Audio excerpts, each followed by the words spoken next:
So the question has been asked in AIPMT 2000s. It says that a mass of 1 kg is thrown up with a velocity of 100 meter per second. After 5 seconds, it explodes into two parts. One part of mass 400 grams comes down with a velocity of 25 meter per second. The velocity of the other part is. So in the question, what we're basically given with is that there is an object of mass 1 kg. There's an object of mass 1 kg and it's thrown up with a certain velocity, and that velocity is given to us, that is 100 meter per second. Now after 5 seconds it would have changed its velocity because gravity is acting on it in the downwards direction and acceleration is acting upon. There's a force that causes certain deceleration of this particular ball as it moves in the upward direction. Now after 5 seconds it will have a different velocity than what it had in the beginning, and it's also given in the question that after 5 seconds this particular ball, it explodes. And what happens to it is that it explodes into two parts. One of these parts is of mass 400 grams. One of these parts is of mass 400 grams, and this 400 gram mass comes down with a velocity of 25 meter per second. We have to find the velocity of the other part. Now, first of all, let's talk about the mass of the other part. It's quite obvious that the mass of the one ball that we were given with in the beginning was 1 kg. It breaks into two parts. The mass of one of these parts is 400 grams, so the mass of the other part has to be 600 grams, because 600 plus 400 is 1000 grams. That will result back in this 1 kg ball.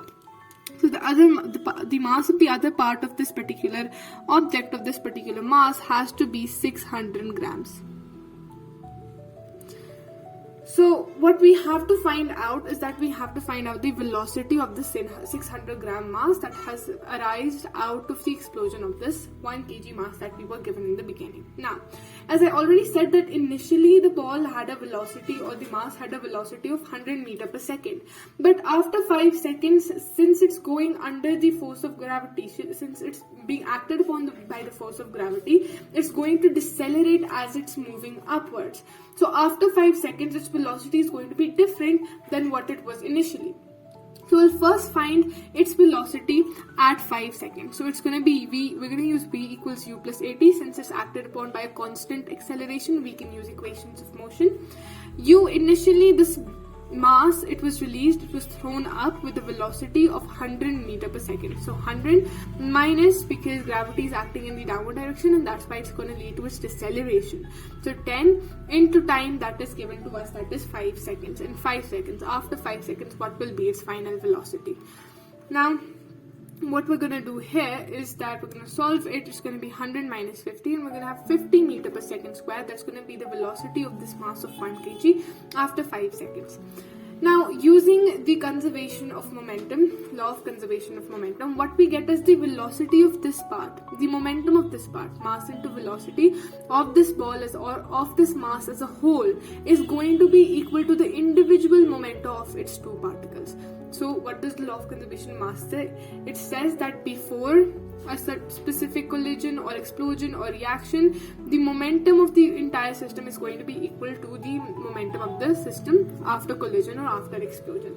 So the momentum of this ball when it was a whole is going to be equal to the individual momenta of its parts after it has exploded. So if we let the mass of this whole object be capital M, and its velocity v1 equals m1, which is 400 grams, v2 plus m2, that is 600 grams, v3.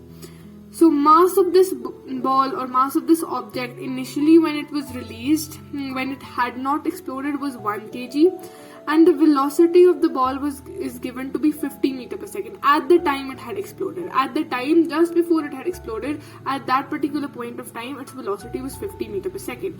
It's going to be equal to the momentum of this particular ball. That's going to be its mass. We know that the mass is given in grams. We'll convert it into SI divided by 1000, so it will be 0.4 kgs.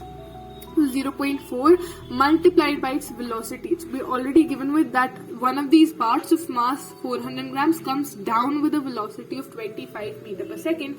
So what's going to happen here is that it's going to move down with the velocity of 25 meter per second. That's why we're going to apply a negative sign over here. Plus the mass of the other part is going to be 600 grams or 0.6 kgs into its velocity that we have to find out. So this is basically 10. 0.4 into 2.5 is 10. It will be negative. We'll transpose it. It will be positive. 50 plus 10 divided by 0.6. The velocity of the other part is going to be 60 divided by 0.6 or 100 meter per second.